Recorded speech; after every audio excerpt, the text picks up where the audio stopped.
პირველ რიგში გამოჯანმრთელებას ვუსურვებ თორნიკე რიჟვაძეს და უნდა გვესმოდეს ყველას, რომ ბიძინა ივანიშვილი გადასული ადამიანების მკვლელობაზე წარმოედინეთ ნებისმიერი ვერსია, მათ შორის თვითმკვლელობა რა დონემდე უნდა მიიყვანო ადამიანი, რომ თავი მოიკლას. ერთი.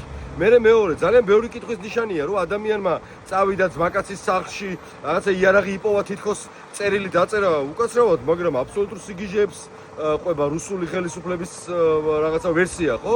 რომ ჯიბეში ჩაიდო რაღაც წერილი, რომ არავინ დამნაშავე არის, მადლობა მკვლელებს, ფაქტობრივად ეს ასე არ ხდება, ამიტომ მნიშვნელოვანია ყველამ ამოიღოთ ხმა, ეს ადამიანი მოგადგებათ ყველას სახლში, ოჯახებში, დაგვიწიოკებს შვილებს და უკაცრავად ამაზე მეტი რაღა უნდა მოხდეს.